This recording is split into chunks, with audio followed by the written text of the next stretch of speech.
Bienvenue au podcast de La Supply. C'est un fait assez méconnu, mais 30% des émissions de CO2 d'un entrepôt proviennent de sa simple construction. Et ça, c'est bien avant même qu'on y allume la première ampoule. Ah ouais, avant même qu'un seul chariot élévateur n'y circule. C'est quand même incroyable. C'est l'un des nombreux paradoxes auxquels l'industrie fait face aujourd'hui. Ici, on décrypte chaque semaine les grandes actualités de la supply chain, de la logistique et des achats. L'idée, ce n'est pas de faire un simple résumé des nouvelles de la semaine, hein. Non, pas du tout. Le but de notre décryptage, c'est de s'extraire du flux continu, d'aller regarder sous le capot. On veut comprendre ce que ces annonces changent concrètement sur le terrain pour les stratégies des entreprises. Exactement. Et le besoin de prendre de la hauteur n'a jamais été aussi vital. Une annonce financière, ça n'a de sens que si l'on comprend les mécanismes qui sont derrière. Tout à fait. Pourquoi telle entreprise investit massivement? Comment tel logiciel sauve réellement les marges? Et surtout, quels sont les signaux faibles qui vont dicter la norme industrielle de demain? Surtout que le contexte de cette semaine, il est particulièrement polarisé. C'est vraiment le grand écart. D'un côté, on a une conjoncture macroéconomique européenne qui reste atone, très incertaine. Ouais, l'inflation pèse encore lourd, la visibilité est réduite. Et de l'autre, on a ces annonces de croissance à 2 chiffres, des investissements massifs qui redessinent complètement le paysage. Et ce contraste, c'est le fil rouge de notre discussion d'aujourd'hui. On va structurer tout ça autour de 3 grands piliers. D'abord, la résilience assez surprenante des grands prestataires logistiques, les fameux 3PL. Ensuite, on parlera de l'urgence de l'optimisation numérique, où l'IA devient enfin un vrai bouclier pour les marges. Et on finira par le pragmatisme de la transition écologique. Le fameux Green Capex. On passe des grands discours idéologiques aux investissements en capital pur et dur. Alors, entrons dans le vif du sujet avec ce premier point, la santé des géants de la prestation logistique. Quand on regarde les chiffres, c'est à peine croyable. ID Logistics affiche un bond de plus 17,2% de son chiffre d'affaires au premier trimestre 2026. C'est massif. Et le groupe Dacher a clôturé l'année avec près de 8,3 milliards d'euros de revenus, soit plus 3,1% de croissance. Manstef affiche plus 6%. La question, c'est d'où vient cette traction alors que l'Europe patine? Eh bien, l'attraction ne vient plus du marché de base. C'est vraiment une stratégie d'expansion géographique et sectorielle très ciblée. Pour ID Logistic, la croissance vient d'une explosion en Amérique du Nord avec plus 40% d'activité. Ah oui, ils vont chercher les bassins de consommation là où ils sont dynamiques. Ils ont signé avec SEVR, Michelin, Nutrabolt. Et le contrat majeur, c'est Amazon au Brésil. 750 emplois créés, c'est pas rien. C'est fascinant de voir comment ils compensent.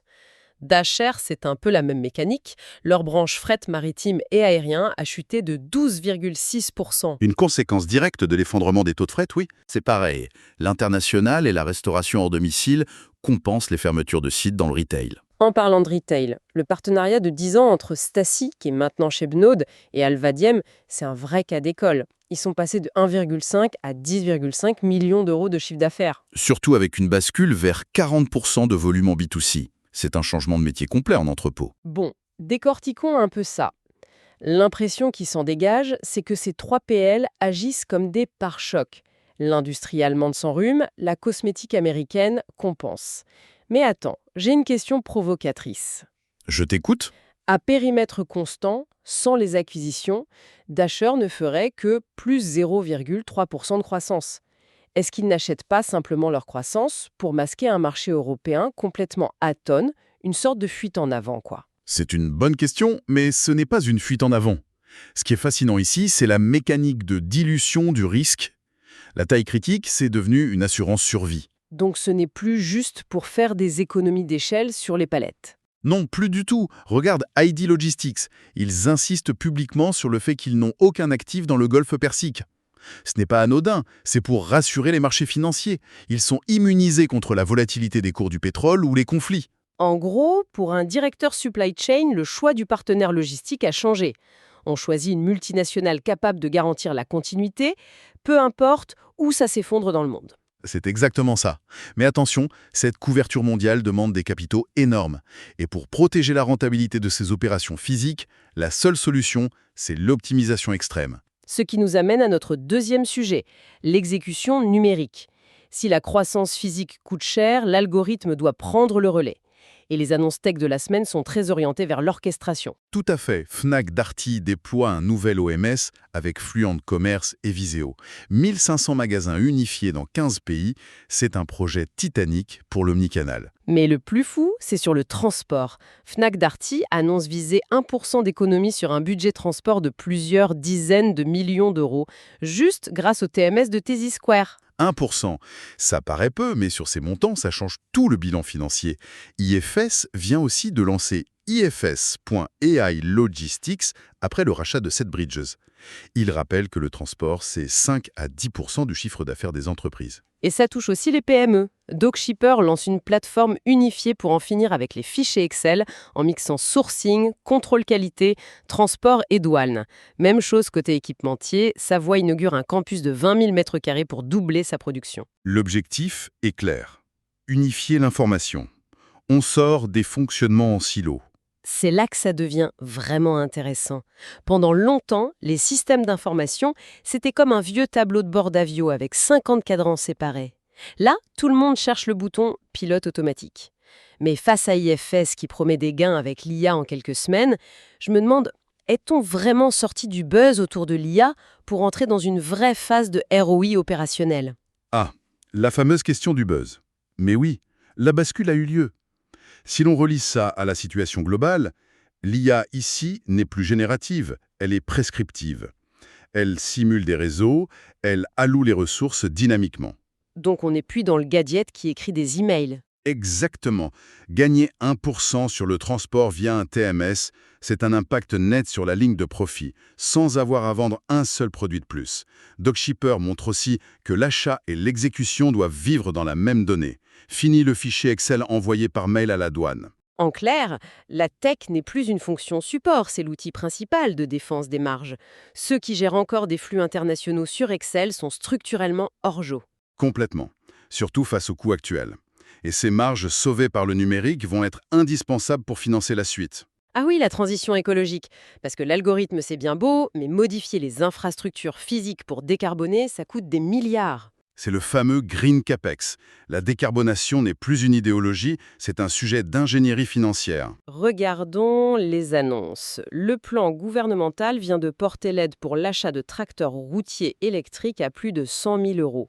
Le but, c'est un ROI en 5 ans avec 15 000 euros d'économie annuelle si le camion fait 85 000 km. Mais avec une condition stricte, la fabrication doit être européenne. Voilà.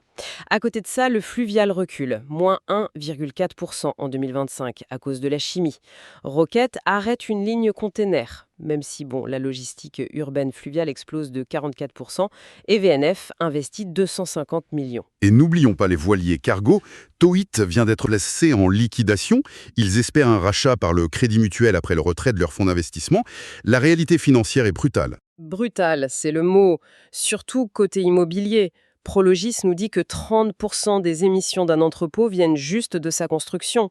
400 kg de CO2 par mètre carré. Le fameux carbone incorporé. La solution, ce sont des dalles plus fines, 150 mm, ou les structures bois-béton comme à Douvrin. Et ça attire. Argan a acheté un entrepôt de 20 000 m² à Barentin, immédiatement loué pour 10 ans à un acteur de l'agroalimentaire. L'immobilier vert est très demandé. Mais alors, qu'est-ce que tout ça signifie concrètement ? Une aide de 100 000 euros par camion, c'est massif. Si on l'impose pour du Made in Europe, on ne risque pas de créer un goulot d'étranglement industriel ? C'est un risque assumé. Cela soulève une question importante, celle de la réalité financière. Les subventions forcent l'équilibre financier pour les transporteurs, tout en protégeant l'industrie européenne. Et pour le fluvial, on nous le vend comme la solution magique chaque année, mais les volumes baissent. C'est un peu hypocrite face à la réalité logistique, non ? C'est parce que l'innovation verte est fragile. Regarde toutes. C'est l'exemple parfait. Si les chargeurs refusent de payer le juste prix de la décarbonation, les pionniers font faillite. L'écologie a un coût, et quelqu'un doit payer. Ce qui explique aussi le focus de Prologis sur le béton. Oui, on ne regarde plus seulement les panneaux solaires sur le toit. L'ingénierie s'attaque au carbone coulé dans le béton. C'est une révolution discrète, mais essentielle. Donc la décarbonation, c'est fini le département RSE, c'est de l'ingénierie immobilière et financière. Et cette condition Made in Europe pour les aides, c'est un vrai tournant géopolitique. Absolument.